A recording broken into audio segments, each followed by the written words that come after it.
The last time we saw this guy next to me, he was rattling off a 3rd and 24 conversion to keep the drive alive to ultimately win the Cactus Bowl. That was back in January. What have you been up to in the days since then? I've just been training, working out, went to the combine obviously, and getting ready for Pro Day here on Monday. I was in California training for the combine, and then I came back to WV a couple weeks ago, and I've been working out at WVU since.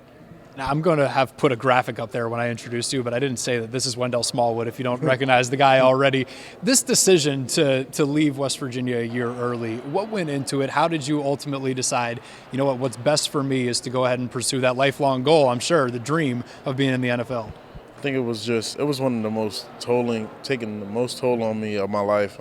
Just making that decision to leave the school early.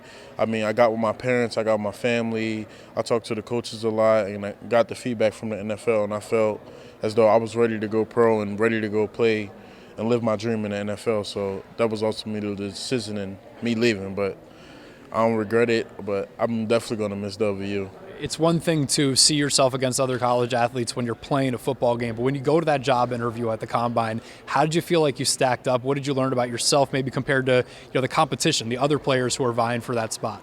Just that those guys were kind of no different from me, and I felt as though I was the same, if not better, than most of them guys that I was with. Like, I mean, you might see guys on TV and think there's something special or they're doing something different, but I think our guys are working just as hard as the guys around the league and around the college national football. So I definitely think that we stack up pretty well against most of them guys that I've seen.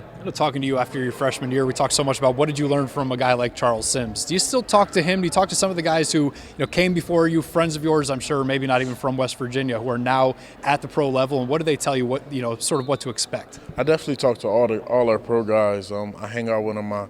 Mario's been in town. I've been hanging out with Mario, and I talk to Dreamus all the time, Charles and all of them, but they just give me advice on how it goes and just the business side of it. And taking it personal, it's a job and things like that. It's not really college, but just being focused and taking care of my body and stuff like that, and things to help me look forward to and know so I won't make mistakes like them or things they learn from. So I definitely think knowing those guys is definitely working out for me. So in talking to agents and talking to teams, you have an idea of where you should land, or not necessarily the team, but at what point in the draft you could hear your name called? A lot of scouts have been telling me like 3rd, 4th round. They don't see me going past the 5th round and things like that, but most of them tell me they don't know for sure because it's like a chess game.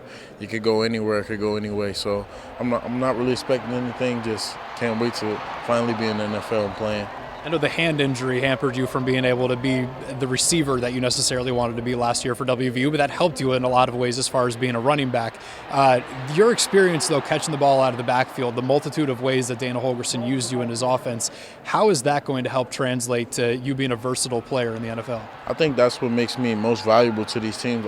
All the teams preach to me is how I caught the ball out the backfield and I was in Dana offense and he had me doing so much versatile things, and I definitely think that's what makes me a valuable guy in this draft. And most of the guys are telling me that I'm one of the only couple backs in the league that could do it, so I'm just thankful that Dana taught me that early and I watched Charles early and I got it down, so it's ended up paying off for me. So you watched Charles. Now a lot of guys have had a chance to watch you who are lining up in WVU's backfield. I know you've been at practice. What are you seeing from the running back group? I think the running back room is going to be real good this year. Shell looks great. He's running the ball pretty hard. And Kennedy McCoy, the freshman, he looks very good. I believe he's definitely going to be playing this year. Now you're going to go back to Morgantown, and on Monday you're going to have pro day. Nervous? Nah. I ain't nervous, but I'm just ready to go to work. Thanks, Wendell. We're going to see at the end of the month where Wendell does wind up. Done as a Mountaineer as far as his WVU playing career is concerned. But what do they say? Once a Mountaineer, always a Mountaineer. There you go. That's Wendell Smallwood. Thank you.